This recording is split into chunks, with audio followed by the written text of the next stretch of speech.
Selamat pagi anak-anakku semuanya. Puji Tuhan kita kembali lagi di dalam pertemuan. Meskipun kita lewat online, tapi Pak Tusi yakin kalian tetap bertanggung jawab karena kalian memang anak-anak yang hebat. Ya, sudah kelas 6. Tentunya kalian bisa bertanggung jawab sesuai dengan kapasitas yang sudah diberikan sama kalian. Ayo kita hari ini akan membahas di dalam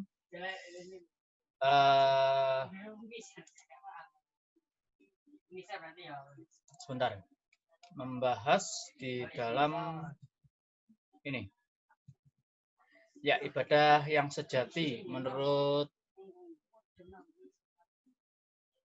surat Yakobus. Ya, ibadah yang sejati menurut surat Yakobus. Sebentar, saya screen. Oke. Sebelum kemarin kita sudah membahas tentang ibadah yang sejati menurut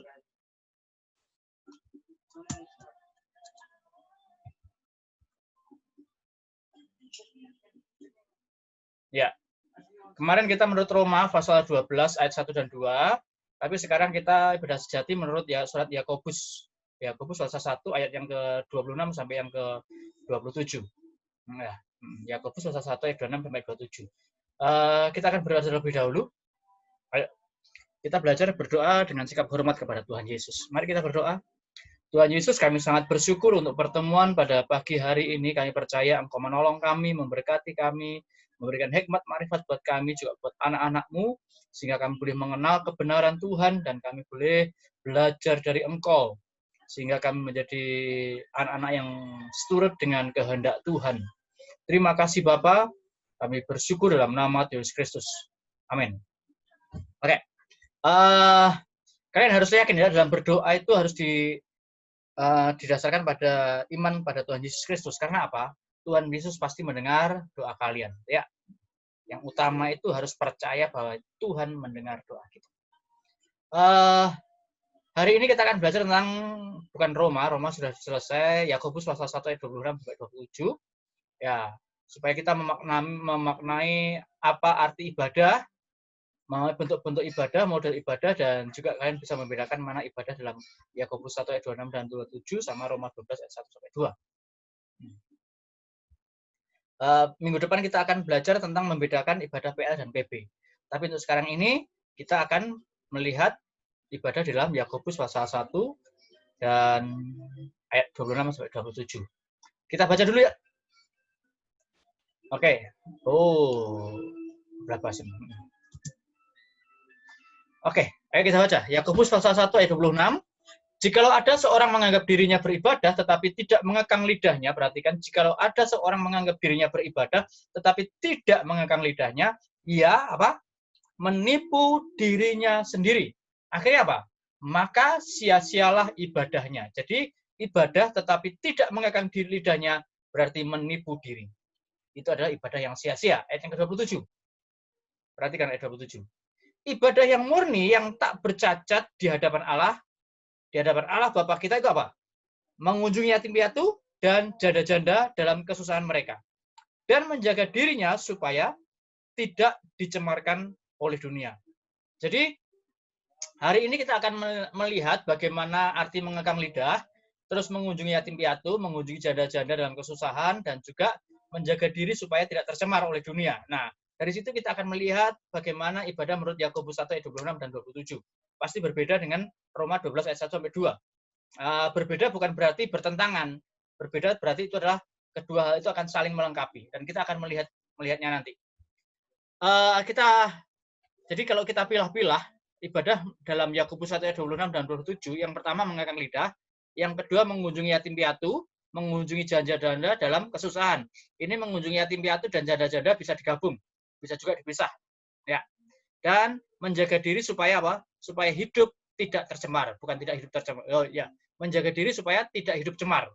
Maksudnya perbuatan kita tidak tercemar. Jadi perhatikan ada 4 ya, boleh 3. Yang 2, 3 ini boleh digabung. Oke, dikatakan bahwa itu adalah ibadahmu yang sejati. Nah, kita akan bahas satu persatu. Mengekang lidah, apa sih artinya mengekang lidah? Mengekang lidah itu artinya tidak berbicara sembarangan. Jadi sak mau sendiri, sembarangan berbicara tidak boleh. Ya, itu tidak. Itu kalau orang berbicara sembarangan berarti dia tidak mengekang lidahnya. Yang kedua, tidak omong kotor. Terus yang ketiga adalah mengatakan kebenaran. Jadi yang keluar dari mulutnya adalah kebenaran yang bersumber dari firman Tuhan. Jadi orang yang mengekang lidahnya, dia akan mengatakan kebenaran. Bukan kejahatan atau tipu muslihat. Orang yang mengekang lidahnya itu bertanggung jawab atas perkataannya. Jadi orang mengekang lidahnya, dia ngomong, tapi dia juga bertanggung jawab apa yang diomongkan itu. Nah, kalau dia bertanggung jawab, pasti yang diomongkan pastilah benar, bukan hoax. Ya, banyak berita hoax ya. Tulisannya hoax, tapi bacanya hoax. Banyak berita hoax, kabar hoax, kabar hoax. Kalau dulu namanya kabar burung, cerita burung, yang entah kalau tahu burung. Jadi burung itu terbang kemana-mana, nggak tahu asalnya, nggak tahu apa namanya, nggak tahu tujuannya. Terserah. Berita-berita burung seperti itu. Asalnya dari mana, tidak tahu untuk apa, tujuannya seperti apa, yang penting di-share, dapat di-share. Lah, itu namanya tidak mengekang lidah, meskipun menulis.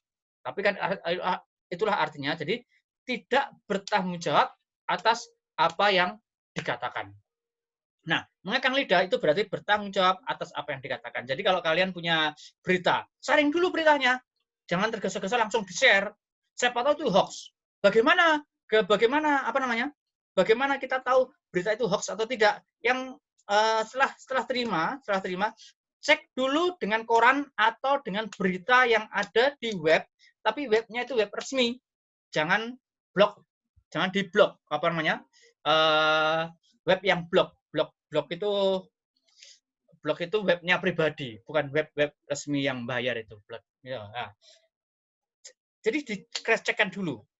Terus kira-kira kalau disebarkan ini bermanfaat apa enggak? Kalau enggak bermanfaat ya jangan disebarkan.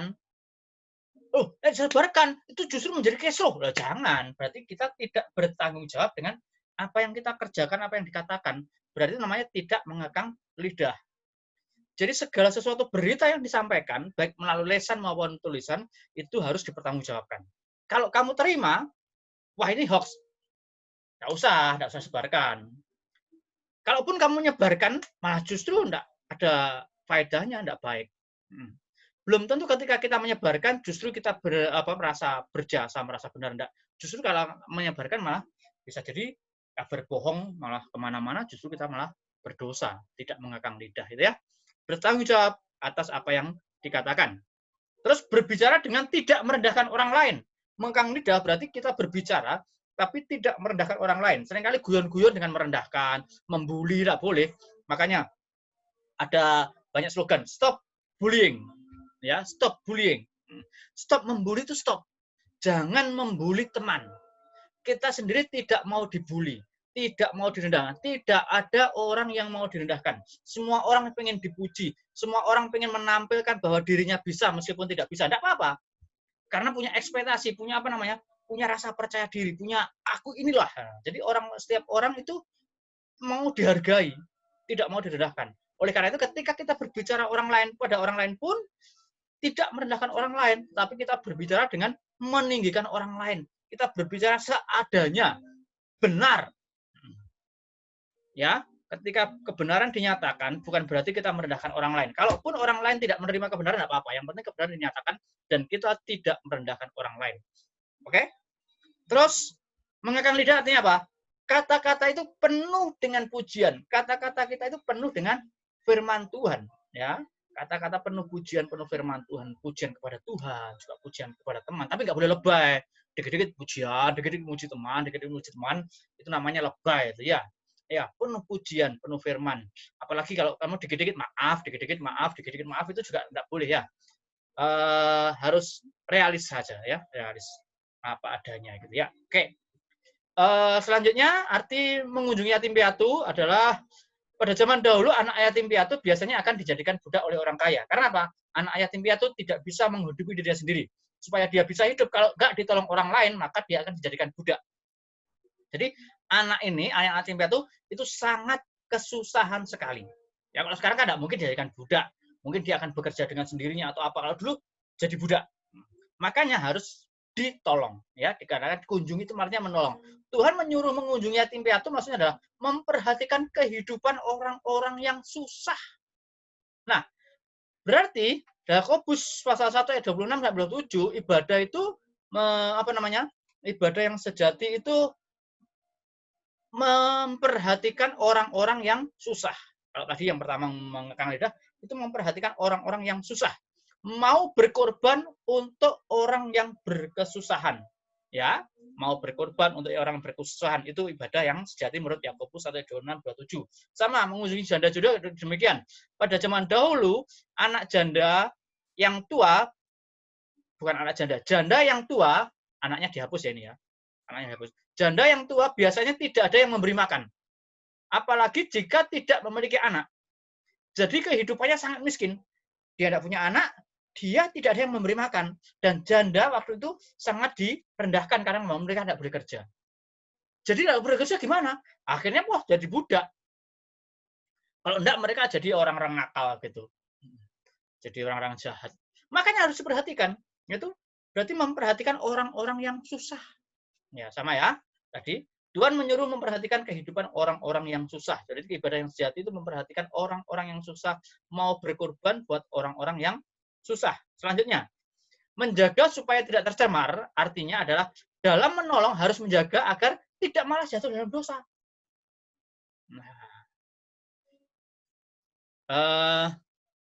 Jadi gini, contohnya gini.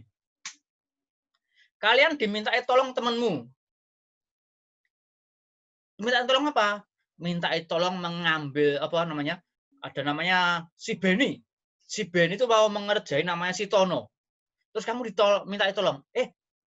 Fan, Mas bro, tolong ayo dikerjain si Tono. Tolong aku supaya ayo kita ngerjain si Tono. Nah, kalau kamu ikut menolong si Beni berarti kamu dalam menolong justru berbuat dosa.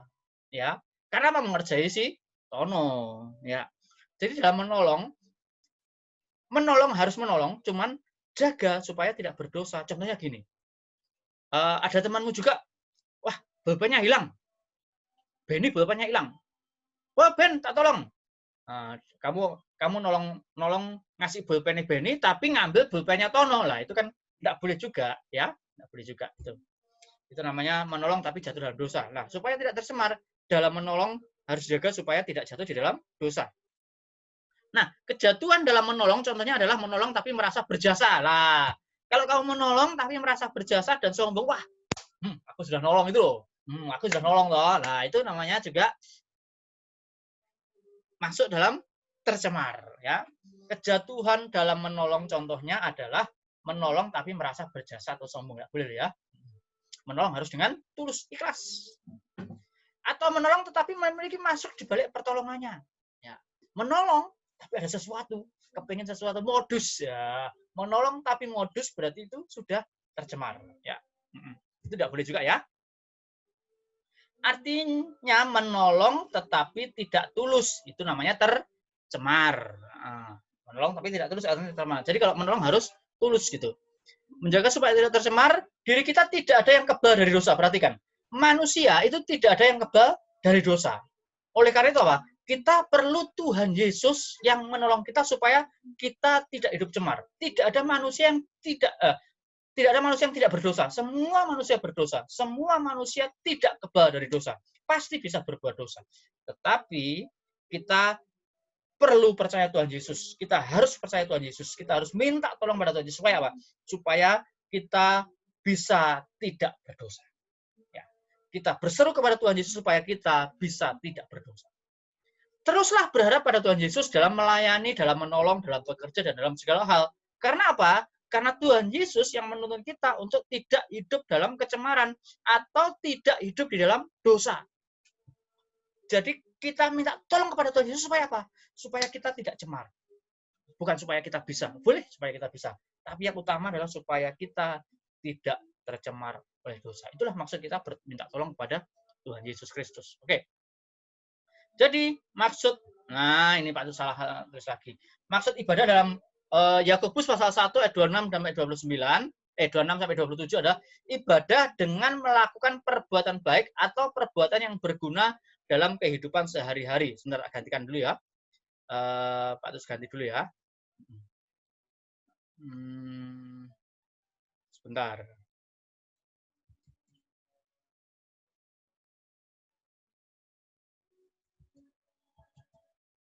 Sebentar saya ya. Ganti dulu.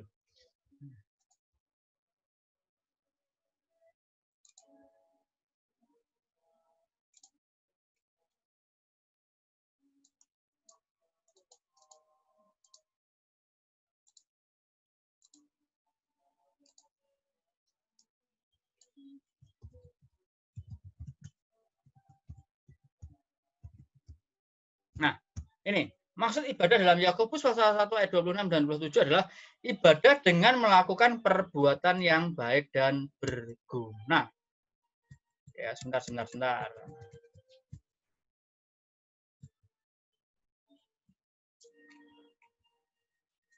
Sebentar.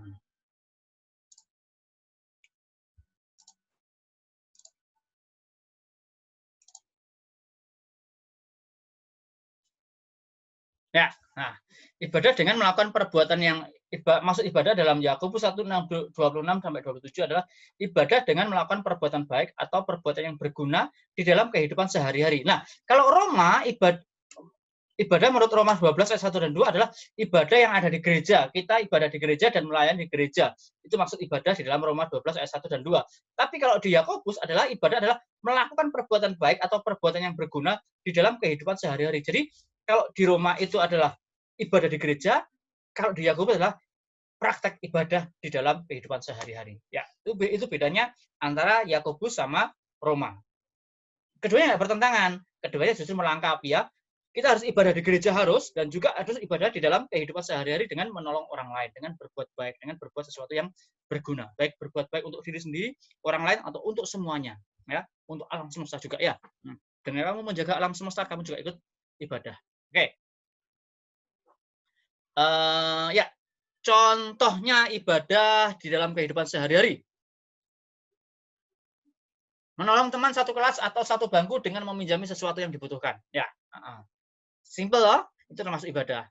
Menerima semua teman tanpa pandang muka atau memandang latar belakang atau pilih kasih. Jadi menerima teman tanpa memandang muka, tanpa memandang latar belakang, dan tidak pilih kasih. Itu ibadah dalam kehidupan sehari-hari. Oke, selanjutnya menolong orang lain baik yang dikenal maupun yang tidak dikenal. Nah, yang lain berikan contoh, ya, berikan contoh sendiri. Oke, kalau ada pertanyaan nanti ditanyakan, direkam, dikirim ke Pak Titus ya. Nah, ini yang menarik. Tugas buat kalian. Nah, yang pertama adalah apa perbedaan ibadah menurut Roma 12 ayat 1 dan 2 dan Yakobus 1 ayat 26 dan 27. Ditulis dalam di buku tugas. Semakin lengkap akan semakin baik, ya. Semakin lengkap semakin baik. Nah, untuk ini adalah ada penilaian pengetahuan di sini, ya. Ada penilaian pengetahuan. Yang kedua, tugas kedua adalah jelaskan secara singkat ibadah menurut Roma 12 ayat 1 sampai 2, ya.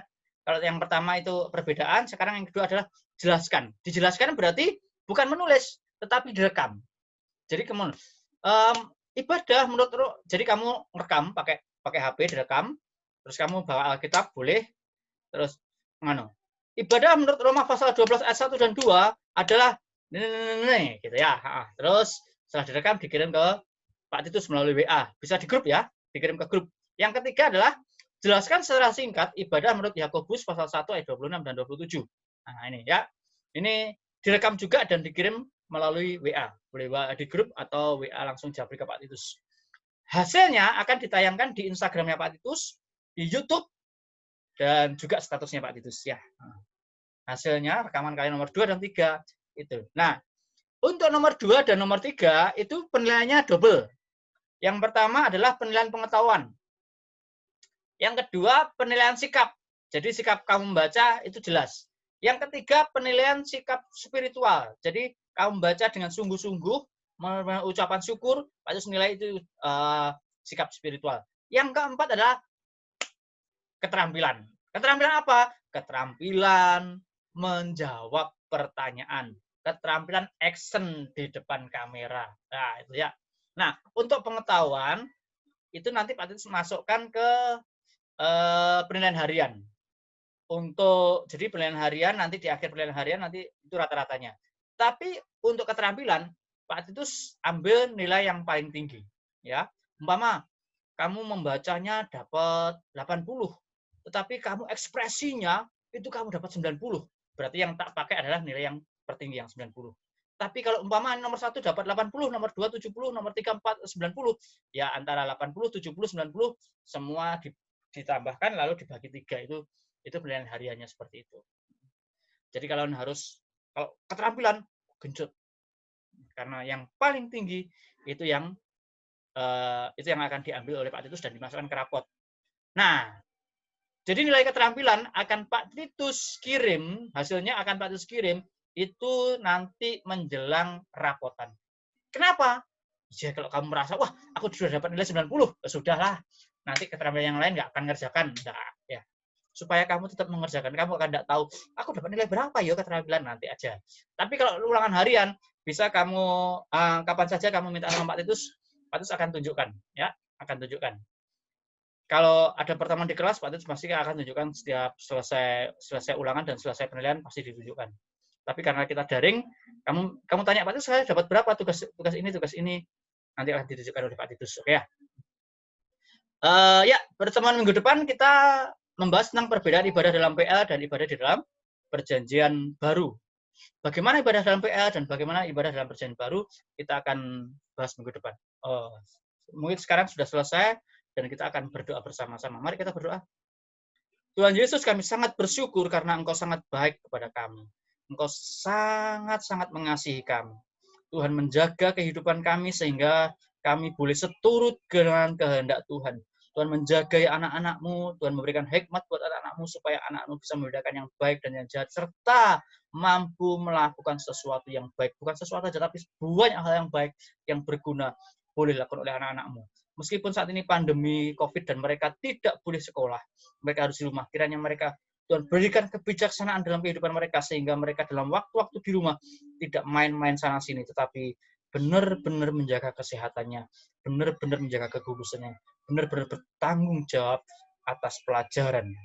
Terima kasih Tuhan Yesus. Di dalam nama Tuhan Yesus kami berdoa. Amin.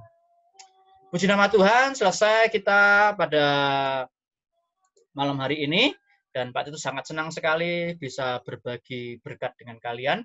Dan Pak Titus juga ingin supaya kalian juga berbagi berkat juga dengan Pak Titus, dengan bertemu, dengan sharing, boleh bertanya, boleh mengerjakan tugas. Nah, itu berbagi berkat. Oke? Tuhan Yesus memberkati. Sampai ketemu minggu depan. Berdoa terus supaya COVID-19 segera berlalu. Amin.